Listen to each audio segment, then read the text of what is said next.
Jeg har ikke lyst til at blade stakke af blade igennem for at finde inspiration og vejledning til mit næste gør-det-selv-projekt.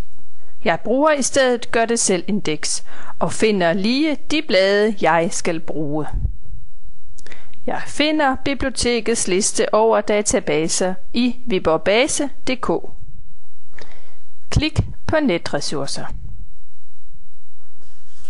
Bemærk symbolerne. Nøglen, jeg kan bruge basen hjemme fra min egen PC. Hængelåsen, jeg kan kun bruge basen på biblioteket. Her klikker jeg på Gør det selv-indeks. Sidder jeg hjemme, vil jeg blive mødt af et login-billede, hvor jeg skal indtaste CPR-nummer og PIN-koden fra biblioteket. Her kommer jeg direkte til Gør det selv-indeks. Jeg skal til at lave et surbundsbid, så jeg skriver surbundsbid i søgefeltet. Vil søge i alle årgange og klikker på søg. Jeg får en liste ordnet efter emner og bladenes navne.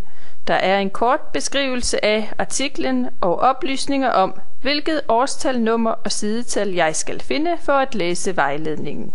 Listen virker OK, så jeg udskriver den og tager den med på biblioteket, hvor jeg kan få hjælp til at finde de blade, der er på listen. Se, hvor flot det kan blive, når du bruger biblioteket.